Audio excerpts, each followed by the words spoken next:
رحم الله من قرأ الفاتحة.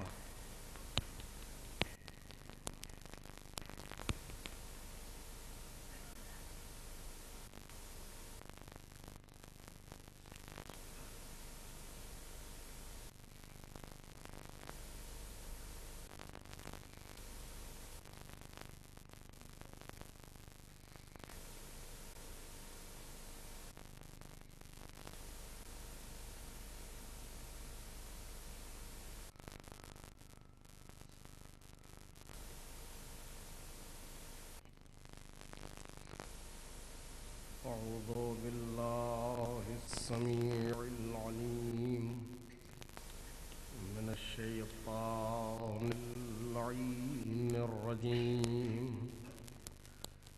بسم الله الرحمن الرحيم. الحمد لله الذي إليه مصائر الخلق وعواقب الأمر. نحمده على عظيم إحسانه ونير برهانه ونوامي فضله وامتنانه، حمدا يكون لحقه قضاء ولشكره أداء، وإلى صوابه مقربا ولحسن مزيده موجبا.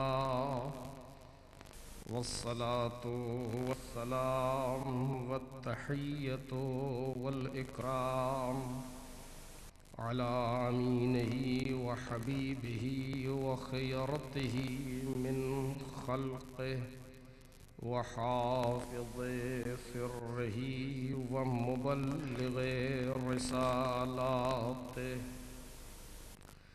العبد المرتضى والنبي المجتبى والرسول المصطفى أبي القاسم محمد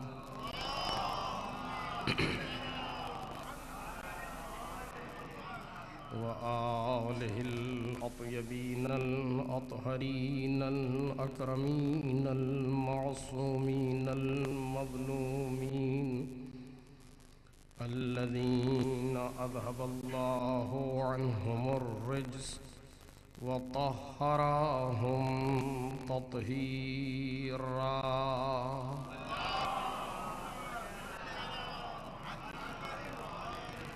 لا سيما ابن الزهراء بقية الله وآيته الكبرى، واللعنة الأبدية على أعدائهم أجمعين.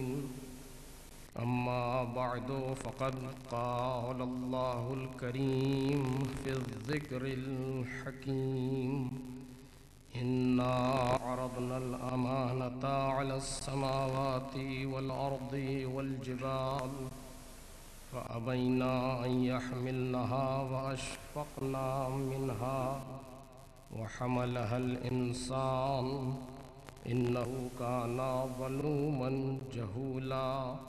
ليعذب الله المنافقين والمنافقات والمشركين والمشركات ويتوب الله على المؤمنين والمؤمنات وكان الله غفورا رحيما.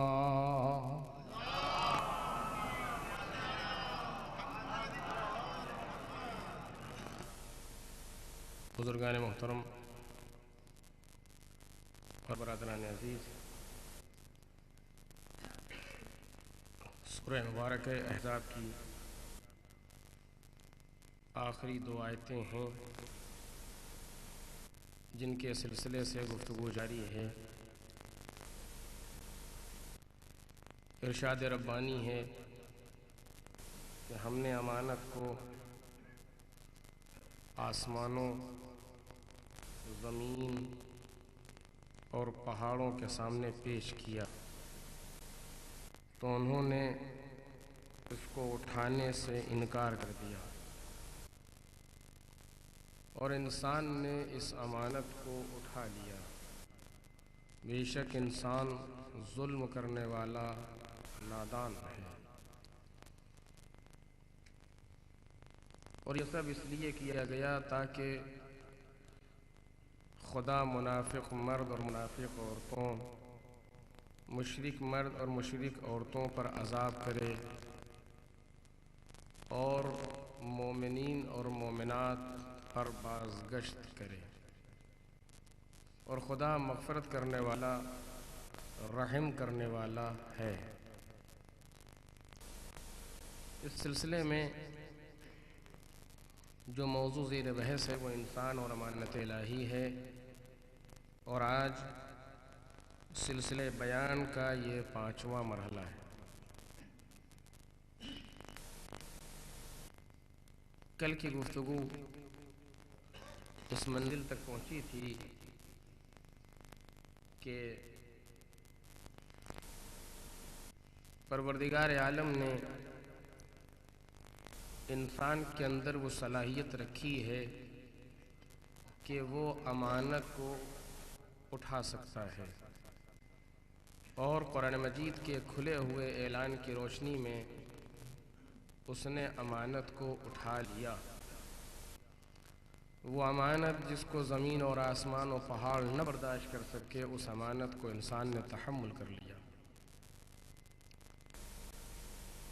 اور یہ انسان وہ ہے کہ جس کے ظاہر کو دیکھ کر کے اس کی صلاحیتوں کا فیصلہ نہیں کیا جا سکتا، بلکہ پروردگار نے اس کے باطن میں بہت صلاحیتیں رکھی ہیں۔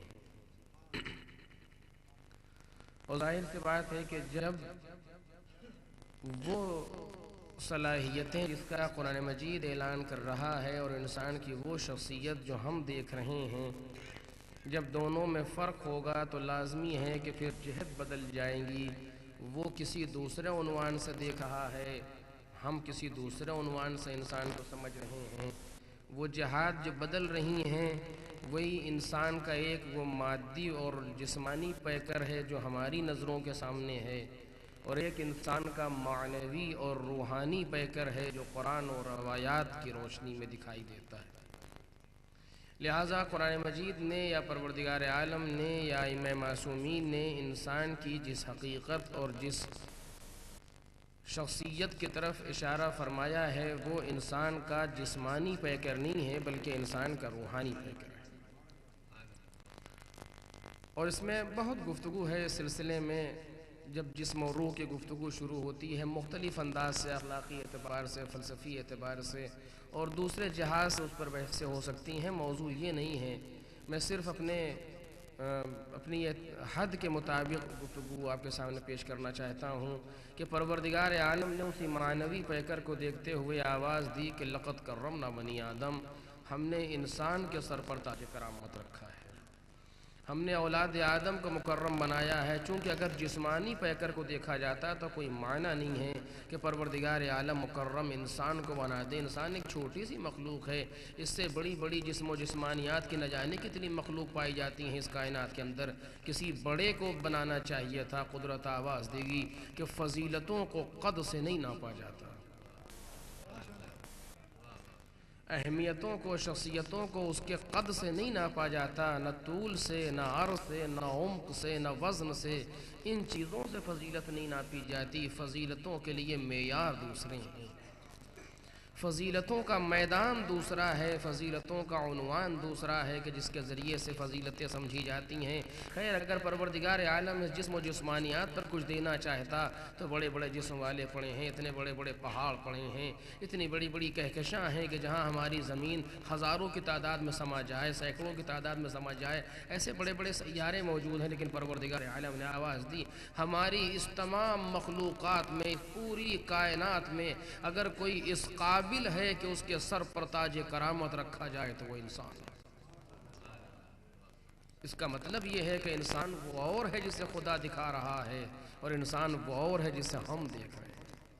اور ایسا نہیں ہے کہ انسان نام کی کوئی دوسری مخلوق کہیں اور پائی جاتی ہے، اس کے لیے پروردگار عالم ارشاد ہو، نہیں، یہی ہم اور آپ، یہ ہم اور آپ کے لیے کہا گیا ہے کہ لقد کرمنا بنی آدم، جس پر سال گزشتہ پورا 10 مجلسیں آپ کے سامنے پیش کی گئی تھیں، اور یا اسی انسان کے لیے کہا جاتا ہے کہ کہا گیا ہے کہ هو الذی جعلکم خلائف الارض، وہی وہ ہے جس نے تم کو زمین پر اپنا خلیفہ بنایا ہے۔ یعنی انسان میں اتنی صلاحیت موجود ہے کہ مقام خلافت عظمائے الہی کو اپنے اندر لے لے۔ یہ معمولی مسئلہ نہیں ہے کہ انسان کس طریقے سے پروردگار خلیفہ ہو سکتا ہے۔ اس کائنات کے اندر قرآن مجید نے اعلان کیا ہے، کوئی روایت نہیں ہے جس کی سند پر بحث کی جائے، ہے انسان کے اندر یہ صلاحیت کہ اس میں مقام خلافت تک پہنچنے کی صلاحیت موجود ہے۔ اب سوال صرف اتنا پیدا ہوتا ہے جس پر آج گفتگو ہونا ہے، وہ سوال صرف یہ پیدا ہوتا ہے کہ یہ ایک طرف تو یہ سارا میدان ہے روایات اور آیات کا جہاں پر انسان کی یہ صورت دکھائی جا رہی ہے، اور ایک طرف صورت انسان کی وہ ہے جو ہم آئینے میں اپنے آپ کو دیکھ رہے ہیں۔ توجہ فرما رہے ہیں، ان دونوں کو حل کیسے کیا جائے؟ وہ صلاحیتیں دی گئی ہیں، کہاں ہیں وہ صلاحیتیں؟ اگر پروردگار عالم نے انسان کو وہ صلاحیتیں دی ہیں تو ہیں کہاں وہ صلاحیتیں؟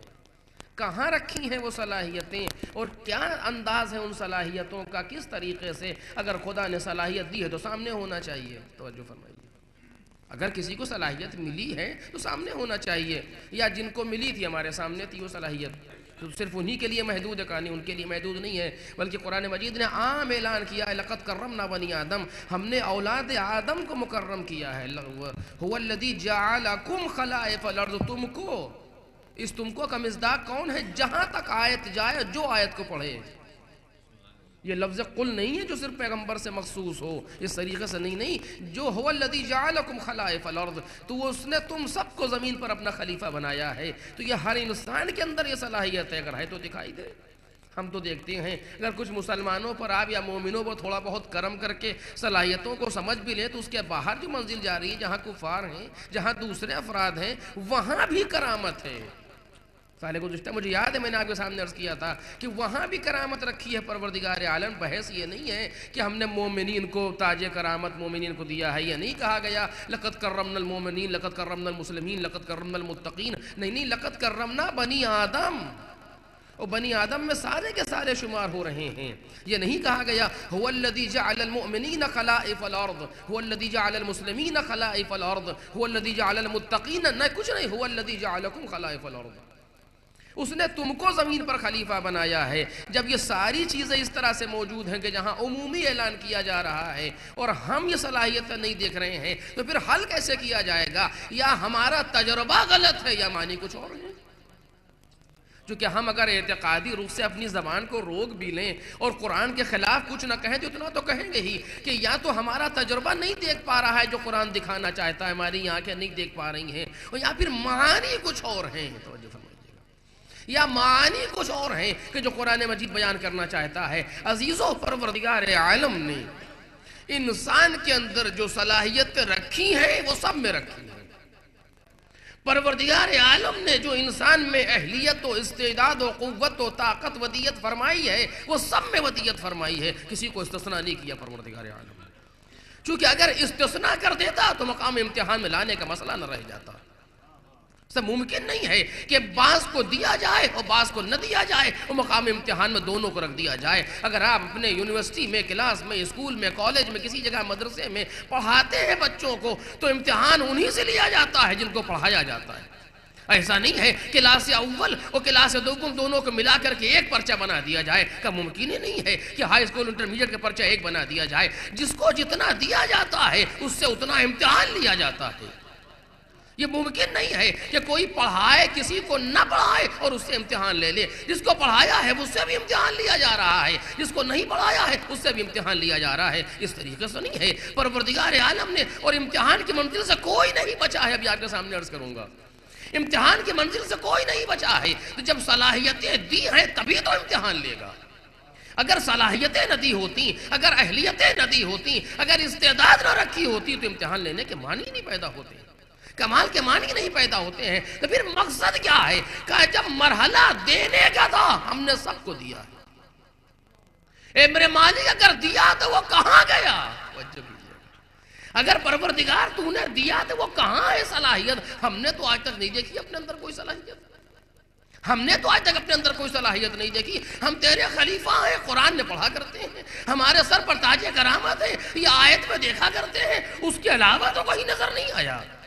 اگر ہم قریب ہیں تو دنیا ہماری تابع ہو، اگر ہم تیرے خلیفہ ہیں تو کائنات ہمارے بس میں ہو. توجہ کیجئے گا.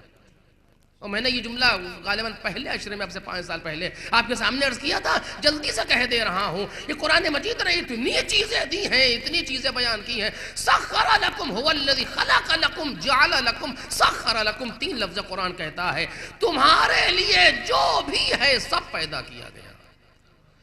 تمہارے لیے کائنات میں جو ہے وہ سب تمہارے لیے قرار دیا ہے میں نے.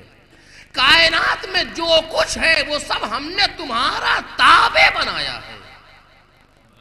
ہم اپنے آپ کے تابع نہیں ہیں. اور قدرت کہہ رہی ہے ہم نے کائنات کی ہر چیز کو تمہارا تابع بنایا ہے. وہ کون سی چیز ہے جو ہماری تابع ہے؟ وہ کون سی چیز ہے جو ہمارے لیے خلق ہوئی ہے؟ وہ کون سی چیز ہے جو ہمارے لیے قرار دی گئی ہے؟ کہ وہ کون سا تاج کرامت ہے جو ہمارے سر پر رکھا ہے؟ وہ کون سا مقام خلافت ہے جو ہمیں دیا گیا؟ ہمیں تو نہیں دکھائی دیتا. قدرت آواز دے گی بس اسی دیکھنے کے لیے تو ہم نے تمہیں دنیا میں بھیجا ہے. توجہ فرمائیے گا. یہاں سے گفتگو شروع ہو رہی ہے اسی کو دکھانے کے لیے اور اسی کو دیکھنے کے لیے تو تم کو ہم نے دنیا میں بھیجا ہے. تاکہ ہم یہ نہیں چاہتے، ایک لفظ کہہ رہا ہوں آپ اہل نظر ہیں، ہم یہ نہیں چاہتے کہ ہم دکھائیں تو تم دیکھو. کاش میری بات واضح ہو جائے. ہم یہ نہیں چاہتے کہ ہم دکھائیں تو تم دیکھو، بلکہ ہم یہ چاہتے ہیں کہ تم اپنے آپ سے دیکھو. ایک صلوات پڑھیں محمد اور آل محمد.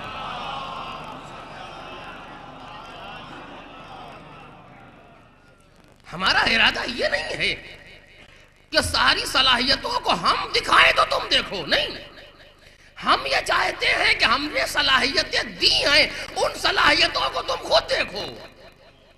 پروردگار وہ کیسے دیکھیں؟ توجہ کیجئے گا. اور شاید کیسے بات آج نہ ہو سکے لیکن میں کچھ بات ہر تک گفتگو کو آگے بڑھانا چاہوں گا. وہ صلاحیتیں اگر یہ پروردگار یہ کہے، توجہ کیجئے گا، کہا ہے لیکن میں اس کو اپنے جملوں میں کہہ رہا ہوں، بات مفہوم میں ہے قرآن مجید میں.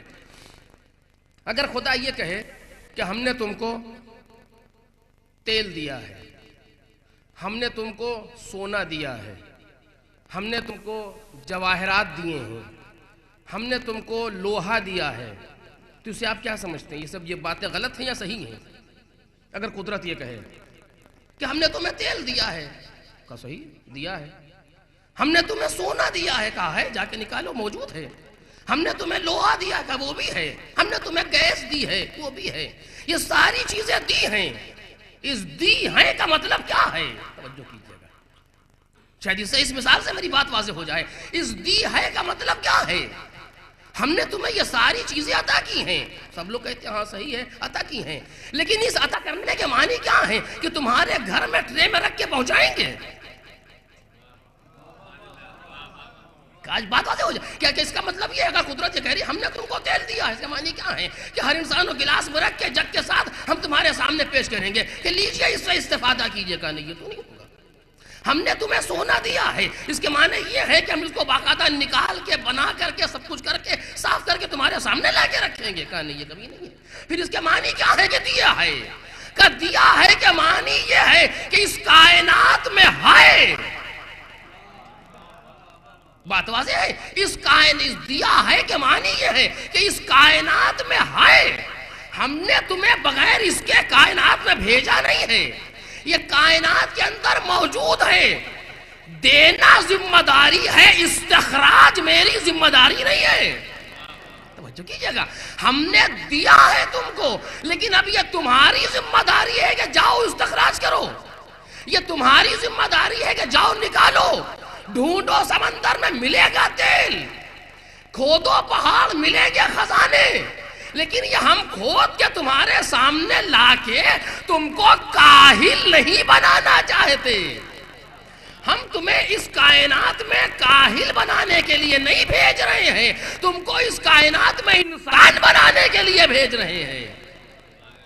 تو ہم نے تمہیں ساری چیزیں دی ہیں، اس کے معنی کیا ہے کہ جاؤ نکالو، جاؤ ڈھونڈو اور تلاش کرو کہاں کہاں خزانے رکھے گئے ہیں، جا کر کے ڈھونڈو کہاں کہاں خزانے رکھے گئے ہیں۔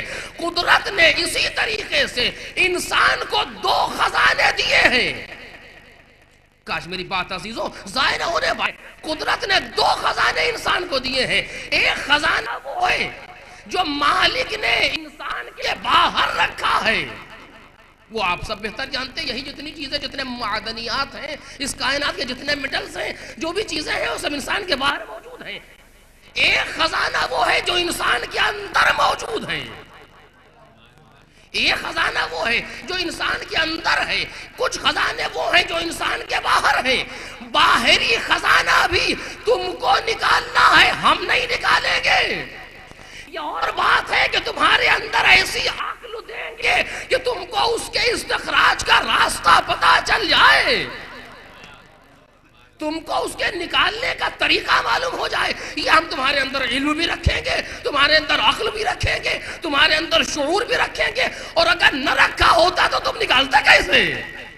آج ان خزانوں کا استخراج بتا رہا ہے کہ پروردگار نے راستے دیے ہیں۔ کچھ چیزیں انسان جان گیا ہے، کچھ چیزیں بعد میں جانے گا، لیکن اس کائنات میں موجود ہے یہ ساری خزانے۔ اب نکالنا تمہاری ذمہ داری ہے۔ کہ اسی طریقے سے ہم نے کچھ خزانے تمہارے اندر ودیعت کیے ہیں، ان کا بھی نکالنا تمہاری ذمہ داری ہے۔ ہم تمہیں نکال کے نہیں دیں گے یہ خزانے، ہم نے تمہارے اندر کرامت کا پوٹینشل رکھا ہے، ہم نے تمہارے اندر مقام خلافت الہیہ کا پوٹینشل رکھا ہے، بالقوہ استعداد تمہارے اندر موجود ہے، جیسے خام تیل سمندر کی تہ میں موجود ہے، جاؤ نکالو۔ اسی طریقے سے مقام کرامت تمہاری روح میں ہے، استخراج کرو۔ ایک صلوات پڑھیں محمد اور آل محمد۔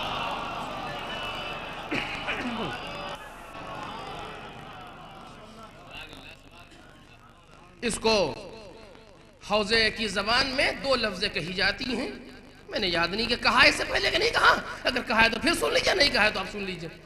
2 لفظیں کہی جاتی ہیں، ایک چیز استعداد اور صلاحیت کا بالقوہ ہونا، اور ایک اسی صلاحیت کا بالفعل ہو جانا۔ یہ 2 لفظیں ہیں جن کو انگلش میں، اس سے ایک ساتھ نے بیان کیا کہ انگلش میں اسے کہتے ہیں بالقوہ یعنی پوٹینشل، اور بالفعل یعنی ایکچولائزیشن اسی چیز کا۔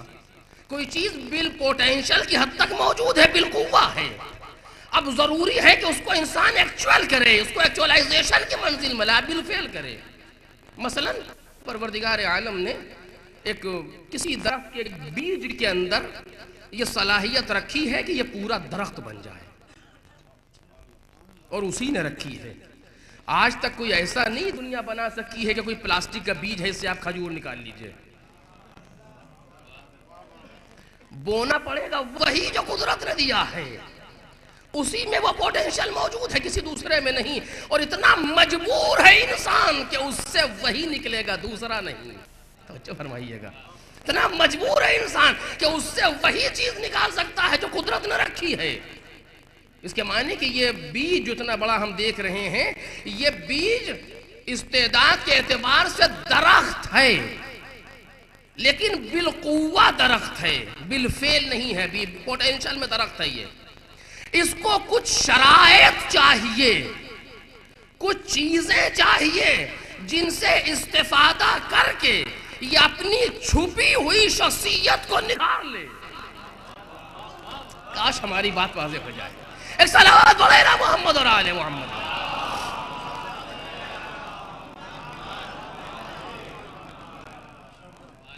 ہے کہ نہیں ہے؟ اس بیج کے اندر یہ صلاحیت موجود ہے کہ پورا تناور درخت ہو جائے، یعنی اگر اس کو آپ غور سے دیکھیں تو یہ بیج درخت ہے، لیکن بالقوہ درخت ہے، بالفعل نہیں ہے بھی یہ. پوٹینشل میں یہ درخت ہے، لیکن ایکچوالائزیشن کی منزل میں آنے کے لیے کچھ زمانہ درکار ہے، کچھ شرائط اسے چاہیے. ہوا چاہیے، سورج کی روشنی چاہیے، زمین چاہیے، پانی چاہیے، زمین میں دفن ہونا چاہیے. نہیں، جملہ آپ نے غور نہیں کیا. زمین میں دفن ہونا چاہیے، چونکہ یہ بیج جب تک اپنی شخصیت کو زمین میں چھپائے گا نہیں، باہر نہیں نکلے گا. اگر یہ زمین پر سر اٹھائے کھڑا رہے گا تو پانی بہا دے گا، ہوا اڑا دے گی. لہذا ضروری ہے کہ اپنی شخصیت کو پہلے دفن کرے، اور تاکہ اب جو نکلے تو نہ ہوا اڑا سکے نہ آسانی سے کوئی بہا سکے. تو وہ جو دفن ہو کے نکلتا ہے اسی کی جڑیں مضبوط ہوتی ہیں. اور جو ایسے ہی ہوا پر یوں ہی گھوم رہے ہوں دیکھنے میں بڑے اچھے لگتے ہیں، لیکن ایک ہوا کا جھونکا ادھر سے ادھر. اگر کچھ بننا ہے تو پہلے اپنے کو دفن کرو.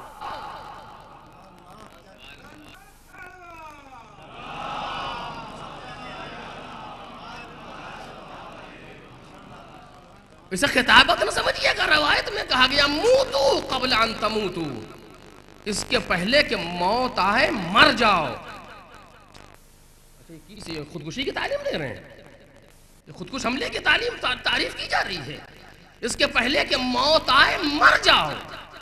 قرآن کہتا اقتلوا انفسکم، اپنے نفسوں کو قتل کرو، اپنے آپ کو قتل کرو. اونچی بلڈنگ اس سے جا کے چھلانگ لگا دے ہر انسان اگر اسے کچھ بننا ہے تو. کہا نہیں مطلب یہ نہیں ہے. پھر کیا مطلب ہے؟ کہ اپنے آپ کو مارو، یعنی وہ انا کہ جو یہ سکھاتی ہے کہ انا خیر منہ. اگر کل کی تقریر آپ کے ذہن میں ہے وہیں سے شروع ہوئی ہے یہ لفظ انا وہیں سے شروع ہوا ہے. انا خیر منہ، میں اس سے بہتر ہوں. کہ جہاں یہ انانیت ذہن میں آئی وہاں صعود نہیں ہے، نزول ہے. وہاں کوئی علیہ السلام نہیں بنتا، وہاں رجیم بنتا ہے. فاخرج منہا فإنک رجیم وَإِنَّا عَلَيْكَ لَعْنَتِي إِلَىٰ يَوْمِ الدِّينِ. اور تجھ پر لعنت ہے. اگر انا سمائی تو لعنت اللہ. اور اب ایک لفظ دوسرا کہوں آپ کے سامنے، مجھے کہا ہے لیکن جلدی سے کہہ رہا ہوں. جناب موسیٰ سے کہا گیا کہ تم جانتے ہو تم کو میں نے نبی کیوں بنایا ہے؟ پروردگار تو بہتر جانتا ہے. کہ اس لیے کہ تمہارے اندر تواضع ہم نے دیکھی تھی، تو اس تواضع سے تمہیں نبی بنا دیا. اب نے پہچانا کہ جہاں انا ہے وہاں انسان لعنت اللہ کی منزل پر جا رہا ہے، اور جہاں انکساری ہے، تواضع ہے، اپنے آپ کو دفن کر دینا ہے، توڑ دینا ہے، وہاں آیت اللہ کی منزل پر انسان جاتا ہے. یہ تعلیمات دین ہے جو ہمارے سامنے ہے. کہ اپنے آپ کو دفن کرنے کے معنی یہ ہے کہ اپنی انا کو دفن کرو. اور جب تم اپنی انا کو دفن کرو گے تب یہ درخت نکلے گا ان صلاحیتوں کا جو میں نے دی ہیں.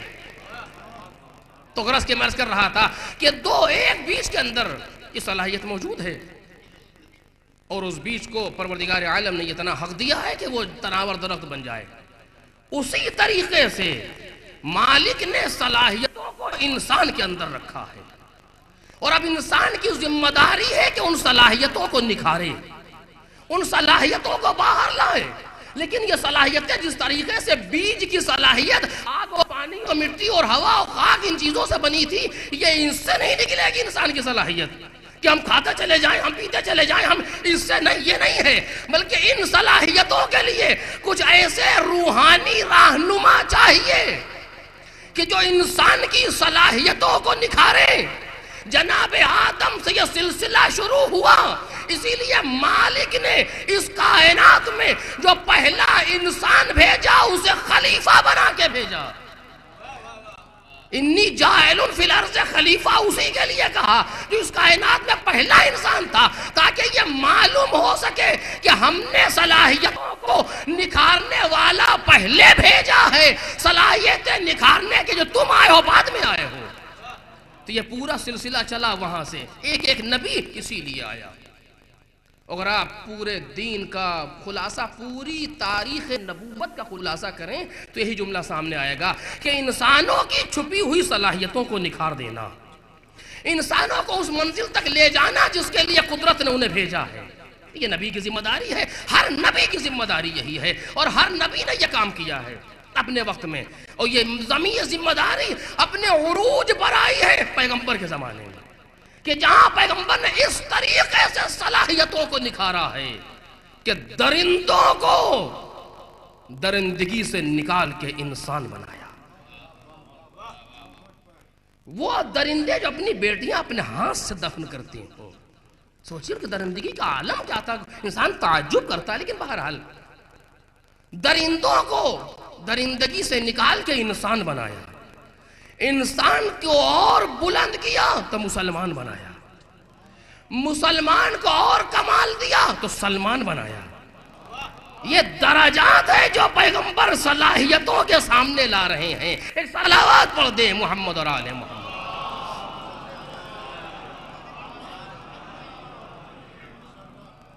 تو قدرت آواز دے رہی ہے کہ ہم نے تمہارے اندر صلاحیت رکھی ہے، دو خزانے تمہیں دیے ہیں، ایک خزانہ وہ ہے جو تمہارے باہر ہے، اس کو بھی تمہیں نکالنا ہوگا، ہم نکال کے نہیں دیں گے، اور ایک خزانہ وہ ہے جو تمہارے اندر پایا جاتا ہے، اس کو بھی تمہیں نکالنا ہوگا، ہم نہیں نکالیں گے۔ اور آپ نے پہچانا شاید اسی لیے کہا ہے هو الذی جعلکم خلائف الارض، ہم نے تمہیں زمین پر خلیفہ بنایا ہے، وَرَفَعَ بَعْضَكُمْ فَوْقَ بَعْضٍ درجات، اور ہم نے بعض کو بعض پر درجات بلند کیے ہیں، لِيَبْلُوَكُمْ فِي مَا آتَاكُمْ، تاکہ تمہارا امتحان لے جو تم کو اس نے دیا ہے، امتحان لے تمہارا جو دیا ہے کہ تم نے اس کی دی ہوئی صلاحیتوں سے استفادہ کیا کہ نہیں کیا۔ اور اب یہاں پر کتنی منزل سخت ہے، ایک بچہ اگر اسکول جائے اور سال بھر کے بعد جب نتیجہ آیا رزلٹ اس کا تو فیل، تم والدین کیا کریں گے؟ تم بھی کریں گے، خطرناک مرحلہ ہوتا ہے، جو اس سے گزرے وہی جانتے ہیں کہ کیا حال ہوتا ہے، کتنی انسان پر چاروں طرف کا فشار جو ذہن پر آتا ہے، جبکہ بعض سائیکولوجیکل اعتبار سے چیز غلط ہے لیکن ہوتا ہے کہ جو انسان اس کے رد عمل میں جو کام انجام دیتا ہے۔ لیکن اگر وہ بچہ یہ کہے کہ آپ دیکھیں میں نے کوئی شیشہ نہیں توڑا ہے وہاں اسکول کا، ہم کسی بچے سے لڑے نہیں ہیں اسکول میں، فیل ہو گئے تو کیا ہوا، ہم نے کسی سے جھگڑا نہیں کیا اسکول میں، ہم نے کوئی کتاب پھاڑی نہیں ہے اسکول میں، ہم نے اسکول کا موکٹ کارپیٹ گندا نہیں کیا ہے، تو والدین کیا کہیں گے کہ مگر تم کو اس لیے بھیجا کہ تم جا کے شیشہ توڑو وہاں پر، تو تم کو توڑنا ہی نہیں چاہیے تھا، تم اصل جو بھیجے گئے تھے وہ اس لیے بھیجے گئے تھے کہ اپنے درجے کو بلند کر کے دوسرے درجے میں آؤ۔ اگر تم پہلی کلاس میں تھے تو ایک کلاس آگے بڑھو، دوسرے میں جاؤ، تمہیں اس لیے اسکول بھیجا گیا ہے۔ شیشہ نہیں توڑا تو کون سی خاص بات، توڑنا ہی نہیں چاہیے تھا۔ اگر لڑے نہیں ہو تو کون سی خاص بات کی ہے، لڑنا ہی نہیں چاہیے تھا۔ تم گئے تھے اس لیے نہیں گئے تھے کہ نہ لڑو، بلکہ اس لیے گئے تھے کہ اپنے درجات کو بلند کرو۔ قدرت اس کائنات کی یونیورسٹی میں ہمیں بھیج رہی ہے، اس کائنات کے مدرسے میں بھیج رہی ہے، کیوں؟ تاکہ اپنی صلاحیتوں کو نکھارو، اپنے کو مقام کرامت تک لے جاؤ، اپنے کو مقام خلافت الہیہ تک پہنچاؤ۔ کل اس نے پوچھا قیامت میں کہ پہنچے، کرامت حاصل کی؟ نہیں۔ کیوں نہیں حاصل کی؟ پروردگار ہم جھوٹ نہیں بولے، پروردگار ہم نے غیبت نہیں کی، کہ یہ کون سی خاص بات ہے، تو میں اس لیے کہا کہ وہی ایک شیشہ نہیں توڑا۔ اگر اتنے ہی پر آ جائے تو ہمارے لیے بہت ہے، لیکن مقام یہاں ٹھہر نہیں رہا۔ ہم نے اس لیے کہاں بھیجا تھا کہ تم جھوٹ نہ بولو، کہ نہیں بولے تو خاص کام تم نے کر لیا، تم کو تو بولنا ہی نہیں چاہیے تھا، تم کو تو غیبت مثلا کرنی ہی نہیں چاہیے تھی، تم کو تو بے حجاب گھومنا ہی نہیں چاہیے تھا، یہ تو ضلالت تھی تمہاری، اگر تم سامنے آ جاؤ یہ تمہیں کرنا ہی نہیں چاہیے تھا۔ ہم یہ پوچھ رہے ہیں کہ جس صلاحیت کے نکھارنے کے لیے تمہیں کائنات میں بھیجا تھا، تم نے اس کام کو انجام دیا کہ انجام نہیں دیا؟ ایک صلوات پڑھ دے محمد اور آل۔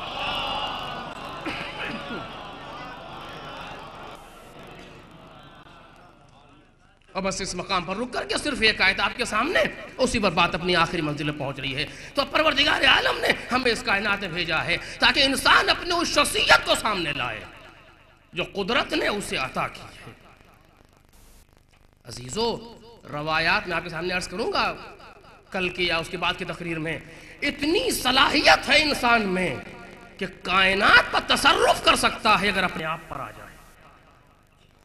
اتنی صلاحیت خدا نے دی ہے کہ کائنات پر تصرف کر سکتا ہے انسان اگر اپنے آپ پر آ۔ یہ روایتیں بتا رہی ہیں، میں آپ کے سامنے گزارش کروں گا انشاءاللہ۔ لیکن یہ صلاحیتیں کیسے سامنے آئیں گی؟ راستہ کیا ہے؟ بس اس راستے کے لیے صرف ایک آیت، اسی پر بات اپنی آخری منزل پر۔ راستہ کیا ہے جس طرح صلاحیت سامنے آئے گی؟ جناب داؤد سے پروردگار عالم ارشاد فرماتا، یا داؤد انا جعلناک خلیفۃ فی الارض۔ وہی لفظ جس کے لیے لے کے چلا ہوں کہ ہم کو بھی خلیفہ بنایا ہے، ان کو جناب داؤد کو بھی خلیفہ بنایا ہے۔ انا جعلناک خلیفۃ فی الارض، اے داؤد ہم نے تمہیں زمین پر خلیفہ بنایا ہے۔ اب تمہارا کام کیا ہے؟ فاحکم بین الناس بالحق، اب لوگوں کے درمیان حق سے فیصلہ کرو۔ ولا تتبع الہوی، اور اپنی خواہشات کی پیروی نہ کرو۔ فَيُضِلَّكَ عَنْ سَبِيلِ اللَّهِ، تم کو خواہشات کی پیروی کرنا تم کو ہمارے راستے سے ہٹا دے گا۔ دو چیزیں قرآن یہاں پر دے رہا ہے، توجہ کیجئے گا، اسی خلافت کے ساتھ عرض کی ہیں دونوں چیزیں۔ فرمائی ہے پروردگار عالم نے، ہم نے تمہیں لوگوں کا خلیفہ بنایا، ہم نے تم کو زمین پر خلیفہ بنایا۔ انا جعلناک خلیفۃ فی الارض، ہم نے تمہیں زمین پر خلیفہ بنایا ہے۔ فاحکم بین الناس بالحق، لوگوں کے درمیان حق سے فیصلہ کرو، حق کا حکم دو۔ ولا تتبع الہوی، یعنی ایک بات سمجھ میں آئی کہ دو چیزیں ہیں کہ جس سے مقام خلافت سامنے آئے گا، دو چیزیں ہیں کہ جس سے اپنی شخصیت نکھر کے سامنے آئے گی۔ وہ دو چیزیں کیا ہیں؟ ایک ہے حق کے ساتھ رہنا، اور دوسرے ہیں اپنی خواہشات کی پیروی نہ کرنا۔ اگر یہ دو چیزیں انسان کے اندر جمع ہو جائیں، ایک ہے پازیٹیو، ایک ہے نگیٹیو، ایک ہے مثبت، ایک ہے منفی، یہی دو مثبت منفی جب تار ملتے ہیں تو بلب جلتا ہے۔ یہی پازیٹیو نگیٹیو، یہی دو تار جب مل کے چلتے ہیں تب روشنی پیدا ہوتی ہے، تب حرکت پیدا ہوتی ہے۔ قدرت نے بھی یہی آواز دی ہے کہ دو چیزوں کو ساتھ میں لینا، ایک حق کے ساتھ رہنا اور ہوا اور ہوس اور خواہشات نفسانی کا اتباع نہ کرنا۔ اگر دو چیزوں کو لے کے چلو گے تو مقام میں خلافت تمہارا ظاہر ہوتا چلا جائے گا۔ ایک صلوات پڑھ دے محمد اور آلہ۔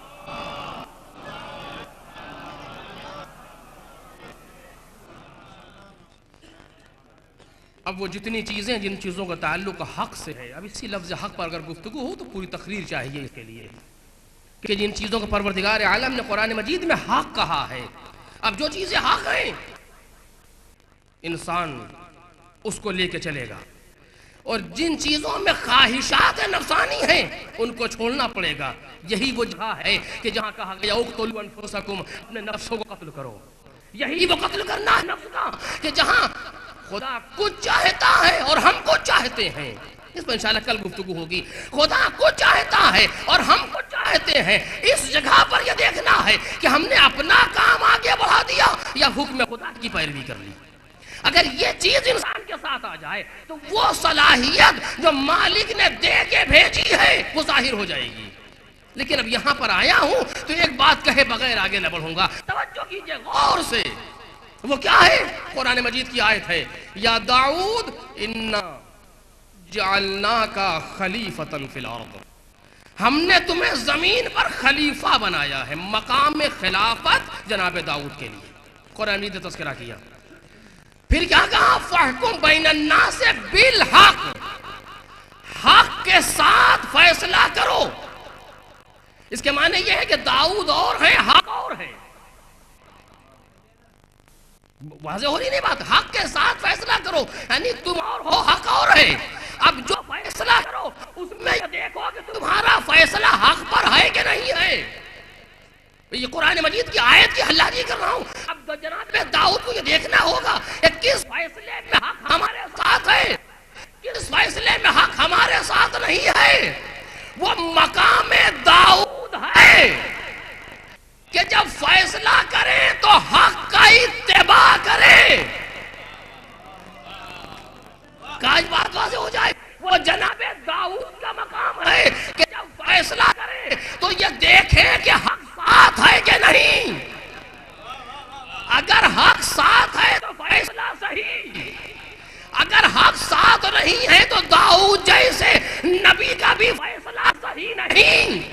میں تو نہیں کہہ رہا، قرآن کہہ رہا فَيَحْكُمْ بَيْنَ النَّاسِ بِالْحَقِّ، اگر حق کے ساتھ نہ کرے تو بات خراب ہو جائے گی، مقام خلافت سے عزل ہو جائیں گے۔ کوئی تعارف کی بات نہیں ہے، یہ پروردگار کا مقام ہے کہ جہاں بہت سی چیزیں طرح کی ہیں جو سامنے آ رہی ہیں، ایسے نبیوں کے ساتھ اس سختی سے کہا گیا ہے، جناب جرجیس آرے سے چیرے جا رہے ہیں، خبردار اگر آپ کر دو گے تو مقام خلافت سے عزل ہو جاؤ گے نبوت سے۔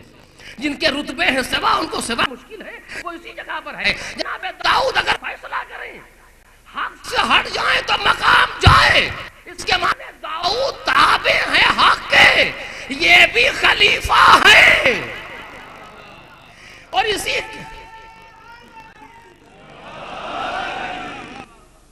ان کے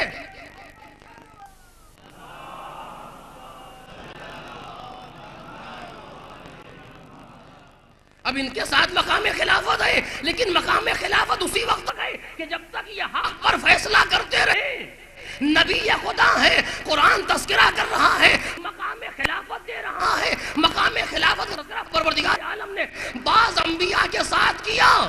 ابھی ایک لفظ میں جملہ عرض کروں گا، ایک لطیف جملہ ہے، لیکن بہرحال بعض انبیاء کے ساتھ کیا تو جناب داؤد کے لیے کہا فَيَحْكُمْ بَيْنَ النَّاسِ بِالْحَقِّ، حق کے ساتھ فیصلہ کرو، یعنی حق اور ہے، یہ اور ہے۔ جناب داؤد کو حکم ہو رہا ہے کہ تم حق پر فیصلہ کرو، یعنی تم کو اپنے فیصلے میں یہ دیکھنا ہے کہ حق کدھر ہے۔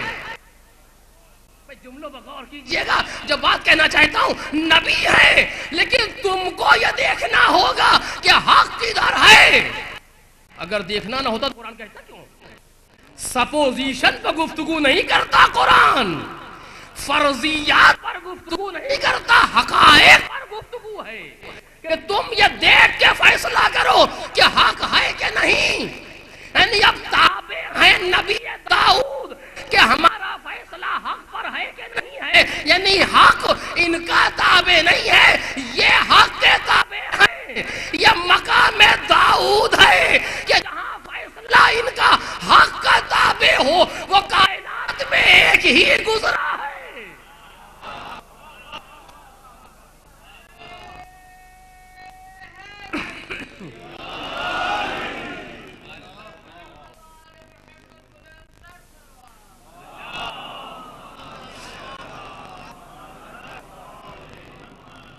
وہ کائنات میں ایک ہی گزرا ہے جو حق کا تابع نہیں ہے، بلکہ حق اس کا تابع ہے۔ یہ میں کہوں تو مجھے کیا کہنے کا حق ہے کہ میں حق کو ان کا تابع بناؤں، بلکہ جس کو کہنے کا حق تھا، یعنی حق کا رسول حق، اس نے حق کو حالی حق کا تابع بنایا۔ اور آواز دیتے ہیں علی مع الحق والحق مع علی۔ ابھی تک بھی دوئیت سامنے موجود ہے، لیکن ابھی بات سمجھ میں نہیں آ رہی کہ مرتبے میں آگے کون ہے۔ علی مع الحق والحق مع علی، علی حق کے ساتھ ہے، حق علی کے ساتھ ہے۔ اب اتنا سخت مراحل ہے یہاں پر کہ قرآن مجید جن جن چیزوں کو حق کہا ہے وہاں پر جا کر کے دیکھیے، تب بات واضح ہوگی اور خطرناک مرحلے پر آئے گی۔ یہ کیا کہنا چاہ رہے ہیں پیغمبر، لیکن اس کے بیان کا موقع نہیں ہے کہ علی مع الحق والحق مع علی۔ اور پھر پیغمبر کے ہاتھ دعا کے لیے بلند ہیں۔ بعض جگہوں پر دعا کے ذریعے سے فقرہ نقل ہوا اور بعض جگہوں پر دعا نہیں بلکہ خبر کے ذریعے سے نقل ہوا۔ بعض روایت تو یہ نہیں لکھا کہ پیغمبر نے فرمایا کہ علی مع الحق والحق مع علی یدور حیث ما دار، اور حق ادھر مڑتا ہے جدھر علی مڑ جائے۔ یا دوسرے جگہ پیغمبر کے جملہ اس طرح سے نقل کیا گیا کہ اللہم ادر الحق حیث ما دار علی، پروردگار حق کو ادھر موڑ دے جدھر علی مڑ رہے ہیں۔ اور بھی روایتوں میں اور بھی طریقوں سے آیا، لیکن مفہوم سب کا یہی ہے کہ علی حق کے ساتھ ہے، حق علی کے ساتھ ہے، اور حق ادھر مڑ رہا ہے جدھر علی مڑے۔ وہ مقام داؤد ہے کہ یہ دیکھے کہ حق کدھر ہے، یہ مقام علوی ہے کہ حق دیکھتا ہے علی کدھر ہے۔ ایک صلوات پڑھے محمد اور آل محمد۔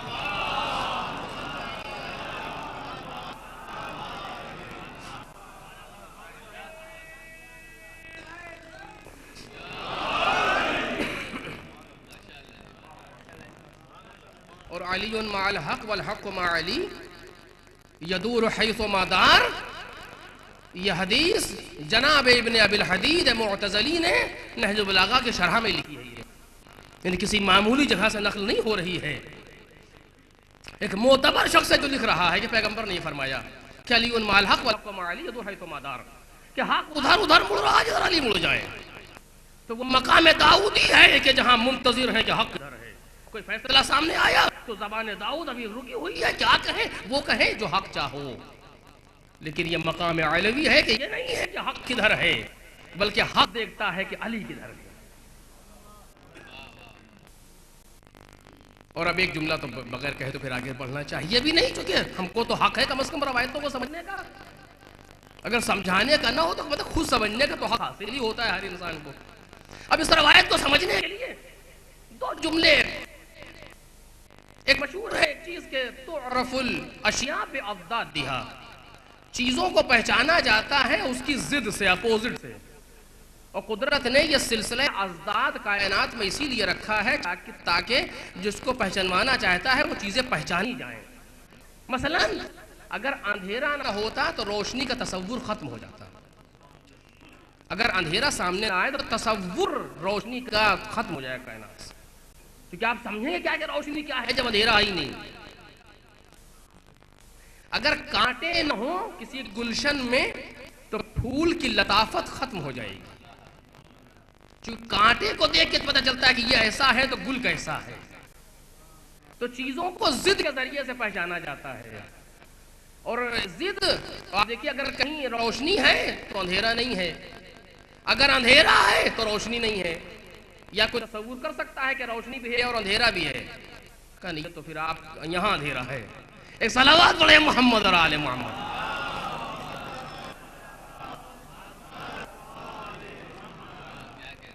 اور میں نے صرف ایک جملے پر کے لیے آپ کو زور دے رہا ہوں، صرف اپنے کمسن بھائیوں کے لیے، کیونکہ یہ باتیں رہ جاتی ہیں ذہن میں، کہیں کام آ جاتی ہیں موقع پر، کہ جب یہاں اندھیرا ہوگا یا روشنی ہوگی تو میں سے ایک چیز تو ہوگی، دونوں تو نہیں ہو سکتی۔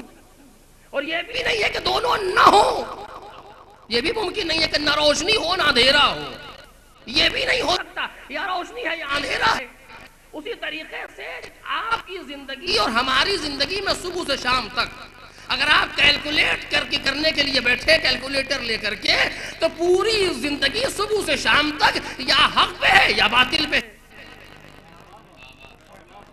توجہ کیجیے گا، یہ ممکن نہیں ہے کہ ایک ہی چیز ہماری حق بھی ہو باطل بھی ہو۔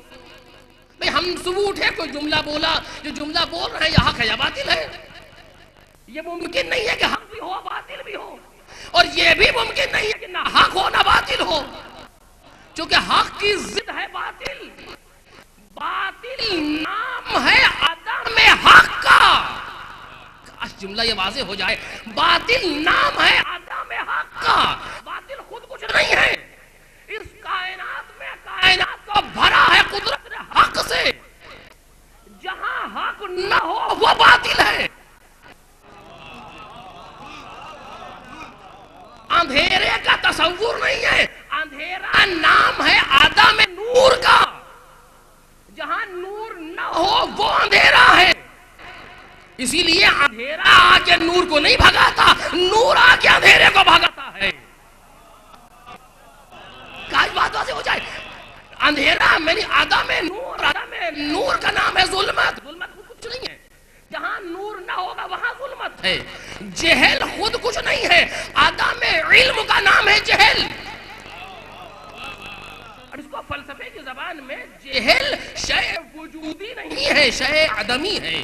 یہ باتیں سخت ہو جائیں گی لیکن میں صرف لفظ پڑا رہے ذہن میں کہ یہ جہل شے عدمی ہے، وجودی نہیں ہے، ایگزسٹنس نہیں ہے جہل، بلکہ جہل نان ایگزسٹنس.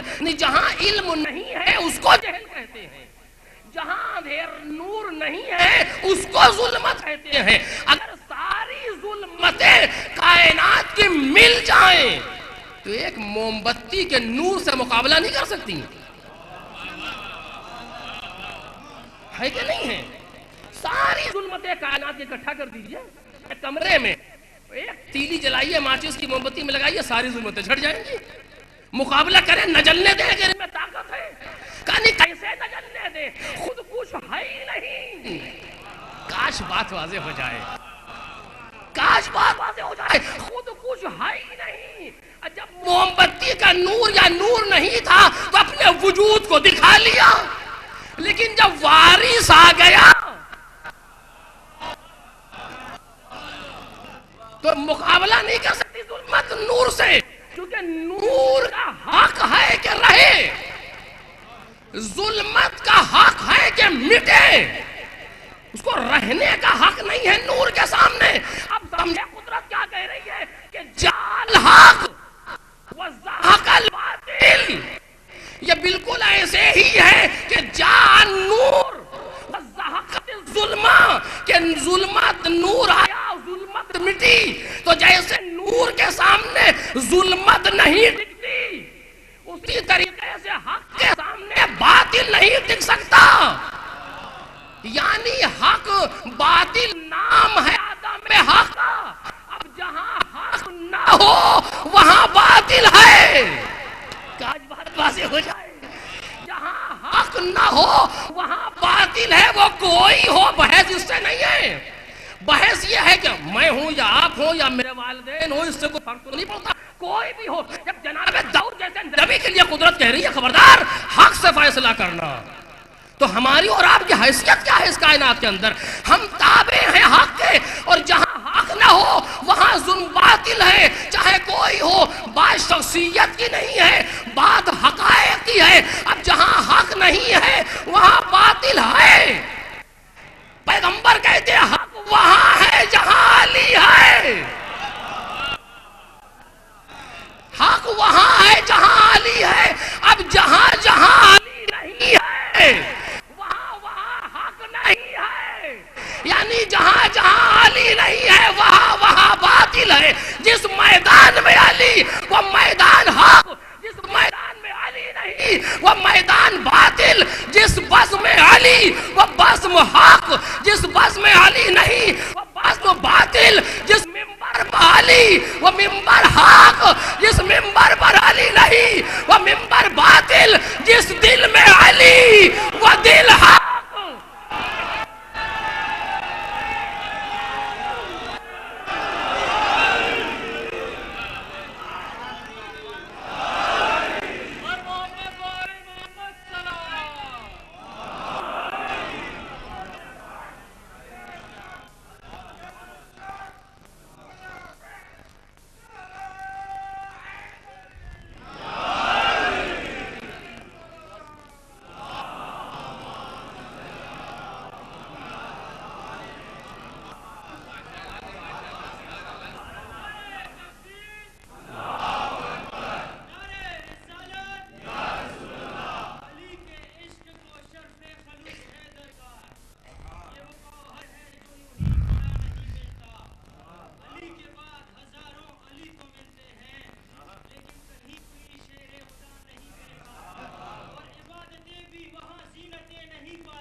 تو آپ نے پہچانا یہ گفتگو میری تو نہیں ہے، پیغمبر کی حدیث ہے. میں صرف اس کو سمجھ رہا ہوں.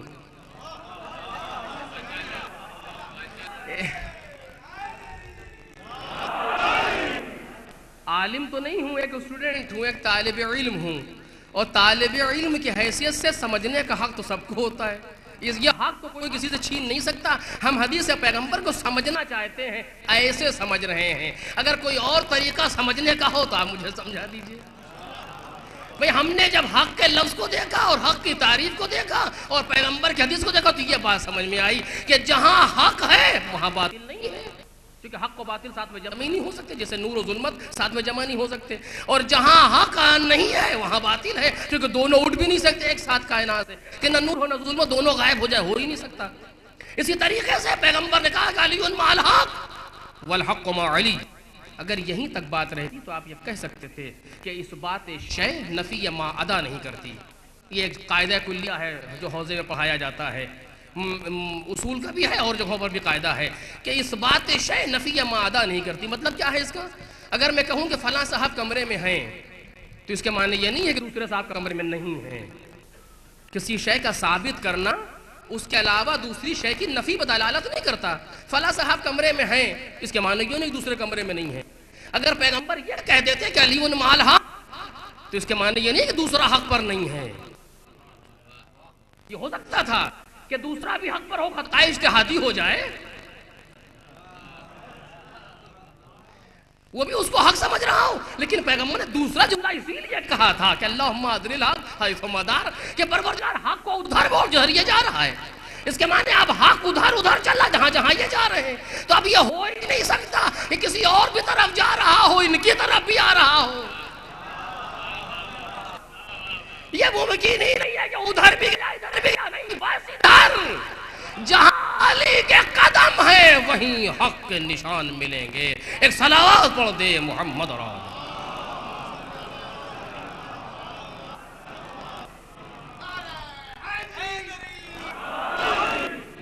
اور آپ دیکھیے یہی اصل قاعدہ کلیہ ہے کائنات کے اندر, جہاں بھی حق ہے. مسئلہ یہ ہے کہ ہم حق کے ساتھ نہیں ہیں.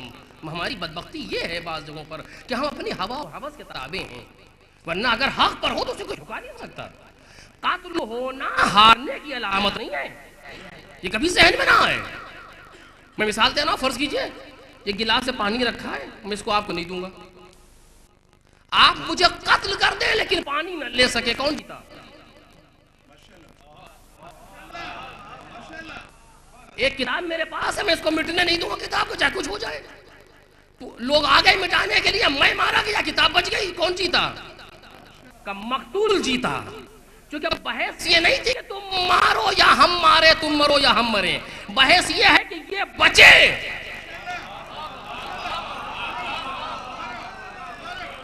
بحث یہ ہے کہ یہ بچے. اگر یہ بچ گیا تو میں جیت گیا, مر جاؤ چاہے زندہ رہو, اس سے بحث نہیں ہے. بحث یہ ہے کہ جو مقصد لے کے اٹھا ہوں اس مقصد کو بچا لوں. اگر ہم مقصد لے کر کے اٹھے لیکن 1000 آدمی مار دیا اور مقصد حاصل نہ ہوا تب بھی ہار گئے, کیونکہ جس مقصد کے لیے گئے تھے وہ پورا نہ ہو سکا. 2 لوگوں کو چھڑانے کے لیے 34 دن لگے رہے لیکن نہ چھوٹ سکے, اس کے معنی کہ ہار گئے. اب کچھ کہیے بعد میں, لیکن مطلب تو یہ ہے کہ ہار گئے. کیوں؟ اس لیے توجہ کیجئے گا, اگر انسان حق کو سمجھ لے تو حق کل بھی بلند تھا, حق آج بھی بلند ہے, حق کل بھی بلند رہے گا. یہ میں نہیں کہہ رہا ہوں, مولا کائنات کی حدیث ہے. اب یہ بات ذرا آگے بڑھ رہی ہے لیکن جلدی سے 2 لفظوں میں, الحق یعلو ولا یعلی علیہ. حق بلند ہے, حق پر بلندی کبھی نہیں حاصل ہو سکتی. مطلب یہ ہے کہ ہم حق پر ہیں کہ نہیں ہیں. آپ دیکھیے کتنی مملکت اسلامیہ, لیکن باطل کے سامنے سب ہاتھ جوڑے ہوئے سامنے ساتھ ساتھ. اس کائنات میں 1.5 یا اب 1.25, توجہ کیجئے گا, اب تک ہمارے سامنے 1.5 نظر آ رہی تھی, ایک مرحلہ اور آگے بس 1.25 کی حد تک, اس کے علاوہ کوئی نظر نہیں آ رہا کائنات کے اندر.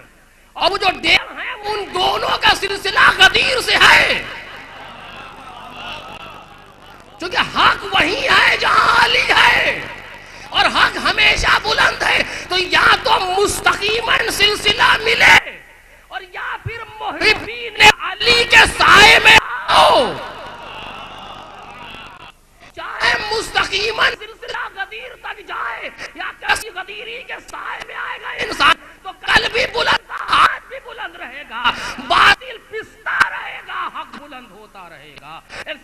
صلوات پڑھ دے محمد اور آل محمد۔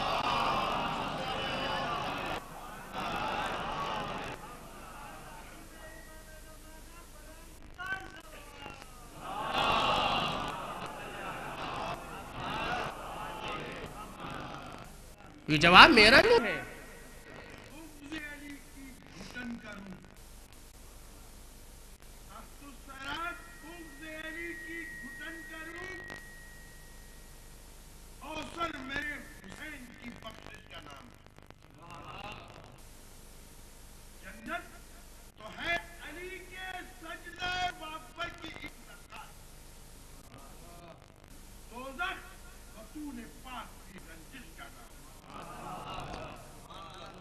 صلوات پڑھیں محمد اور آل محمد۔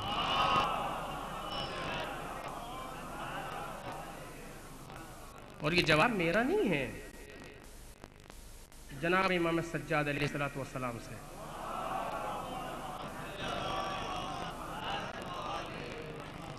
بازار میں ایک شخص نے آ کر کے پوچھا، نہیں معلوم اظہار حق کرنا چاہتا تھا یا دل دکھانا چاہتا تھا یا تذلیل کرنا چاہتا تھا۔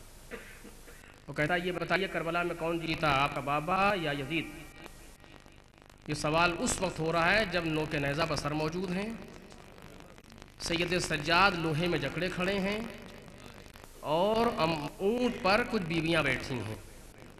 ایسے عالم میں یہ سوال سوچیں کتنا سخت موقع ہے امام سجاد کے سامنے۔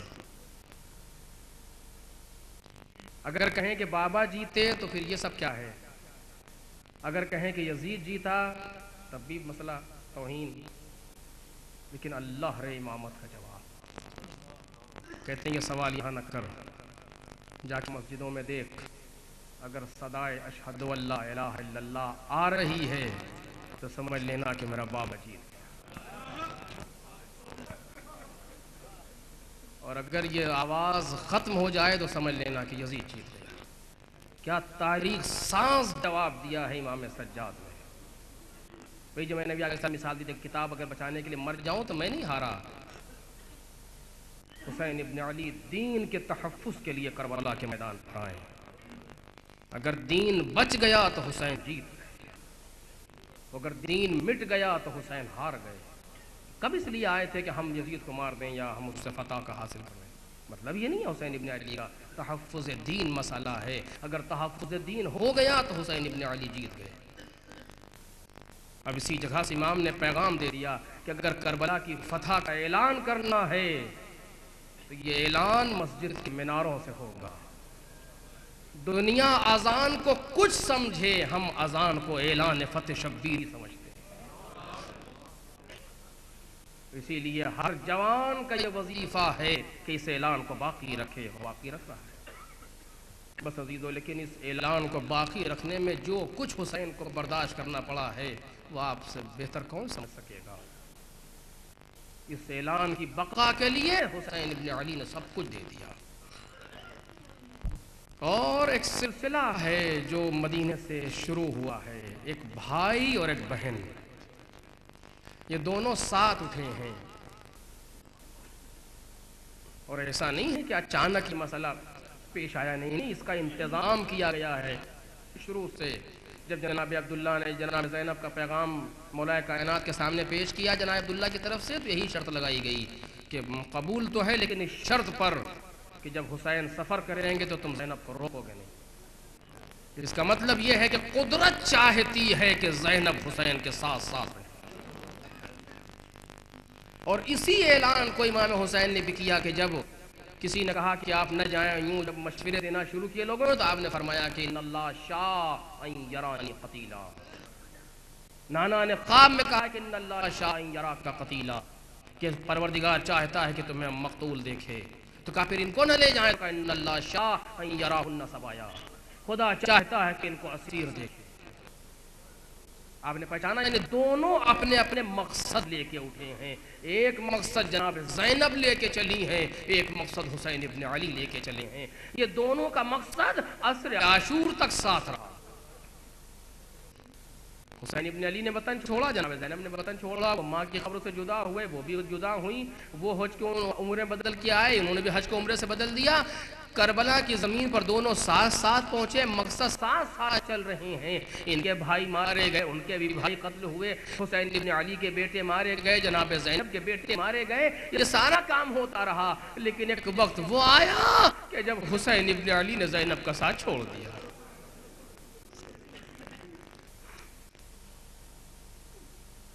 اور وہ موقع کب تھا؟ وہ اتنا سخت موقع تھا کہ جو جناب زینب سے تحمل کے قابل نہیں ہے وہ زینب جس نے آنکھ کھولی تو اپنے بھائی کا چہرہ دیکھا. اس زینب کا ساتھ حسین چھوڑ رہے ہیں. کیسے چھوڑ رہے ہیں؟ اے زینب، اے ام کلثوم، اے رقیہ، اے سکینہ، تم سب پر میرا آخری سلام، علیکن منی السلام.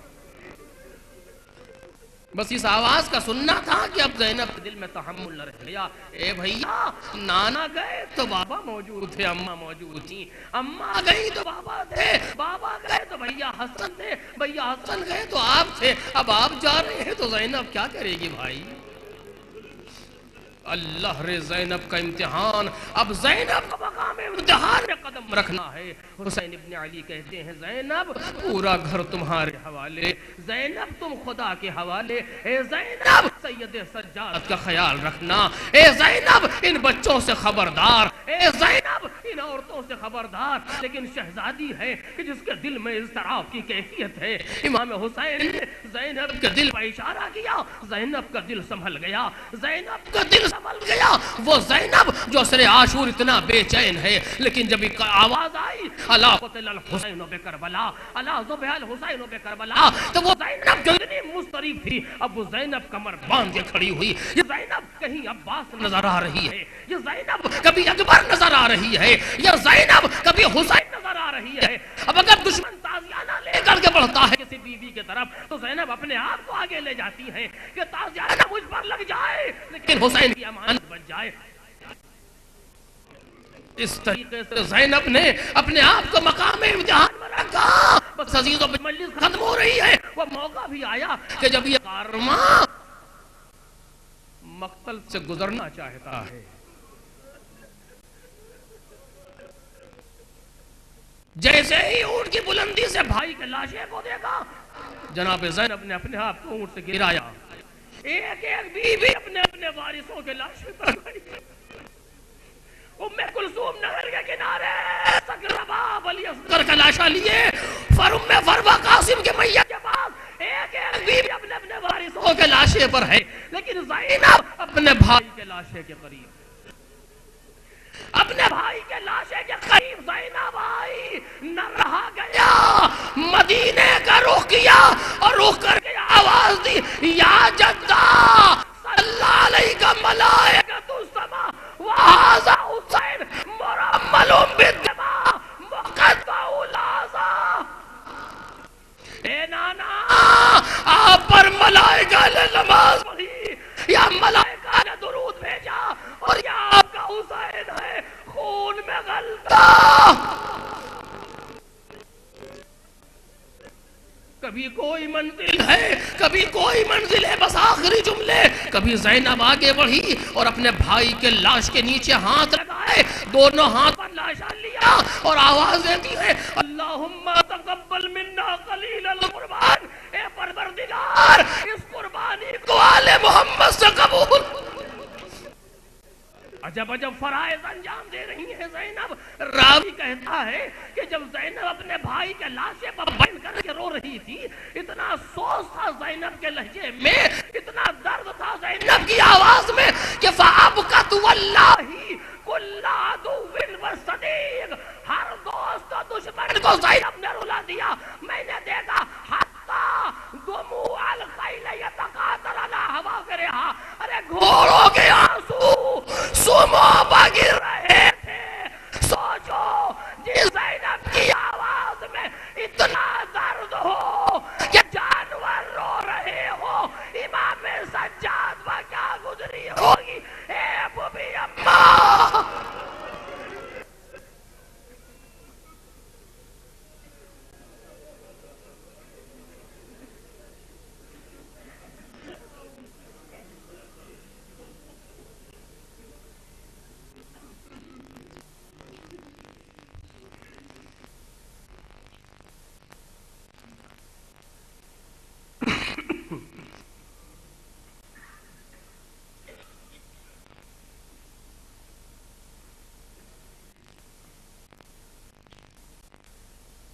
فيعلم الذين ظلموا أي منقلب ينقلبون ألا